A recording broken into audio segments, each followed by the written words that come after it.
Gretchen Andres, and now joining us in the set, Daisy Baza, a student. You're a student member of Leave Your Mark, as well as Carol Cargon, a member of Leave Your Mark as well.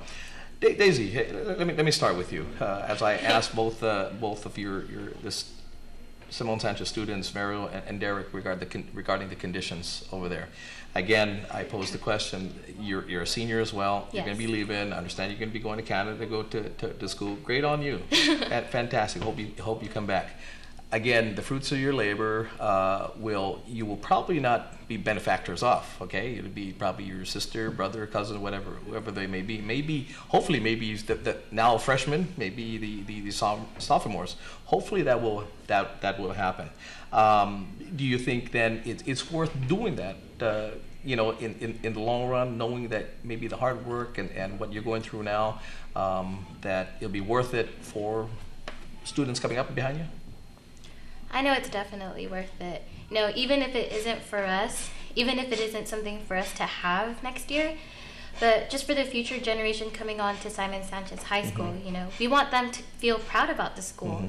I mean, the education system there in Sanchez is good too, but we believe that the facilities need more attention on. And even if it's not me there, I do have younger siblings too, and if they want to attend Sanchez, I want them to enjoy their years in high school with very nice facilities.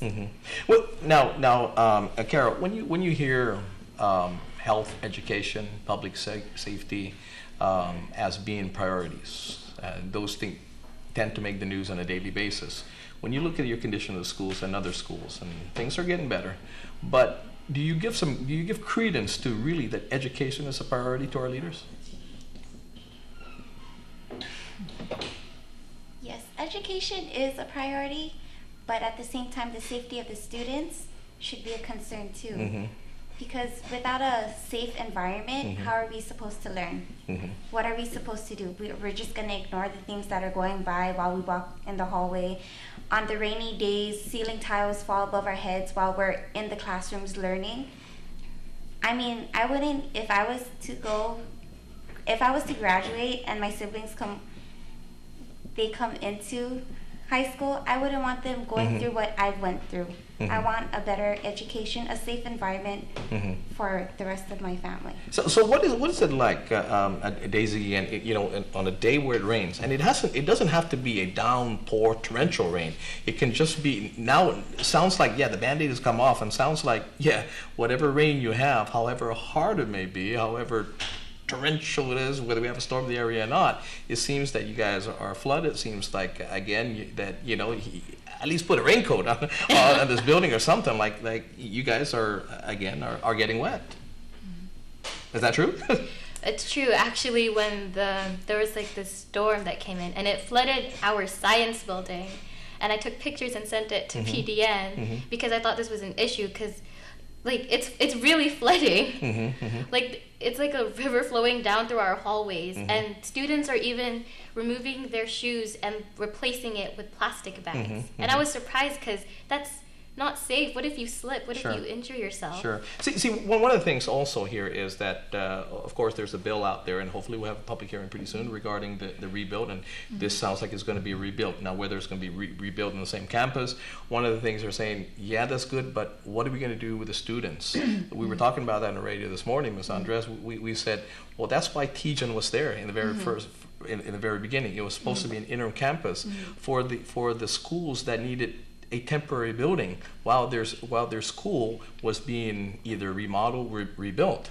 That's what's happening right now with Ontalam Middle School. Their kids are temporarily over there till their school is ready and done, the refurbishment being done. Okay, JFK was there formerly, so it might be a little bit inconvenient because of the travel, but I think I think you guys can sacrifice a little more, right, to go somewhere as an interim to build a new facility, because I would hate for a project to be held up just because where are we going to put them? Are you guys I'm thinking, are they going to double session you guys with FBLG? Well, we definitely don't want a double session. Sure. Going on a double session will definitely affect almost 1,800 students and their families. We have programs at Simon Sanchez High School, like we have Pro Start, and we have a we have a auto mechanics program, and to move us to another school that doesn't have those facilities is definitely going to affect the students. So the issue is bigger than us, and our role right now is to let it be known. Let it be known. Let our leaders understand what they do with this is bigger than us. We don't have the money. We can't pass the laws. We can't go to the public hearings and make these put this into action. And so we expect and we deserve time.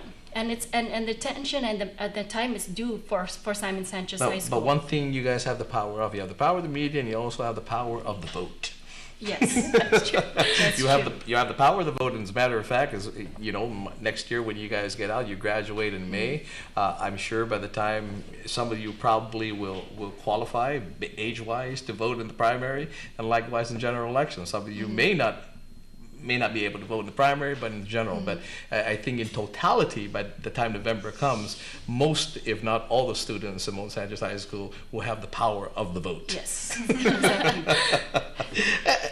Ms. Andres, you've been there, okay? How long have you been at Simon Sanchez High School now? 16 years. 16 years. Okay. So you've watched the deterioration of the facility. You've watched this, and you've watched the fixtures. I've not only watched it, I've experienced it. Yes. You've experienced this, and you've heard the leaders. I was one of them at one point. You've heard us. We've toured your schools. Okay, I'm not immune to this. Hey. Bad on me too, okay? Yeah. We've been to your schools. We've walked on the shoes of the sharks, okay, as well. We did that. And we're still where we're at today. Today, yes. Yeah, and it's gotten worse. And Band-Aids finally came off. The cast finally came off, right? Yes. And so how does... we're going to go break here in about 20 seconds. So that must be, very trying. Yes, it is, and I don't speak just for myself. I speak for the other teachers at Simon Sanchez High School who have to teach in 89-degree Fahrenheit rooms. But we continue to teach because that's what we need to do. Sure. And we just hope that soon our words are put into action. There we go. We're going to take a quick break and then come back again. We've got 2 more students who will join us instead. Be right back.